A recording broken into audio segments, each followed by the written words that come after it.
રાજ્ય સરકાર દ્વારા ખાતરના વિતરણમાં જે ટ્રાયલ બેઝ પર શરૂ કરાયેલી ઓનલાઈન નોંધણી પ્રક્રિયા સામે ખેડૂતોમાં ભારે અસંતોષ જોવા મળી રહ્યું છે। સાબરકાંઠા અને નવસારી જિલ્લામાં પાયલોટ પ્રોજેક્ટ તરીકે અમલમાં મુકાયેલી FSAS એપ્લિકેશનને લઈને ખેડૂત સંગઠનો અને ખેડૂતો વિરોધના મૂડમાં છે।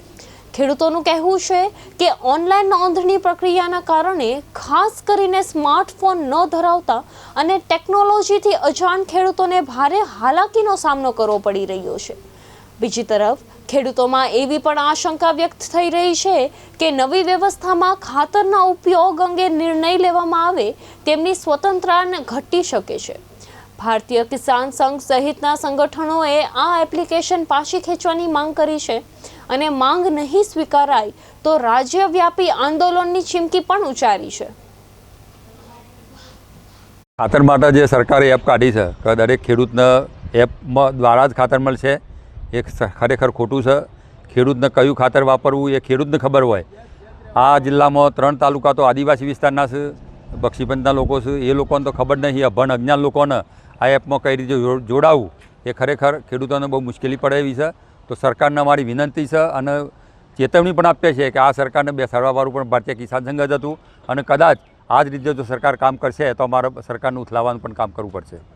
સરકારે આ ખાતર વિશેની નવી એપ કાઢી છે, એ નવી એપમાં અત્યારે ખેડૂતોને બિલકુલ ખબર પડતી નથી અને ઓનલાઈન પણ થતી નથી, કારણ કે ગામડામાં ત્યાં એરર આવે છે અને ટાવર પકડાતા નથી, તો ખેડૂતોને બહુ જ મુશ્કેલી પડે છે।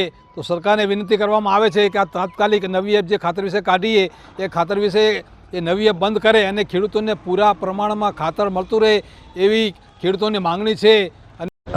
મારું નામ રાકેશભાઈ, હું વડાલી તાલુકાનો છું। સાબરકાંઠામાં અત્યારે સરકાર દ્વારા સાબરકાંઠા નવસારી જિલ્લામાં જે ખાતર માટે એપ્લિકેશન કંઈક દાખલ કરવામાં આવી છે અને જે જરૂર પૂરતું ખાતર આપવામાં આવે છે એના પાછળ અત્યારે ખેડૂતો બહુ પરેશાન થઈ રહ્યા છે, કારણ કે ખેડૂતનો અભણ છે, ખેડૂત હજી પૂરો માહિતગાર નથી આ વિશે, એટલે ખેડૂતને ખાતર લેવું છે પણ અત્યારે મંડળીઓ દ્વારા આપવામાં આવતું નથી અને ખેડૂત ખેતી કરે ખાતર પાછળ અત્યારે ખરેખર સિઝન ચાલુ છે, વરસાદ એક બાજુ ખેંચાણ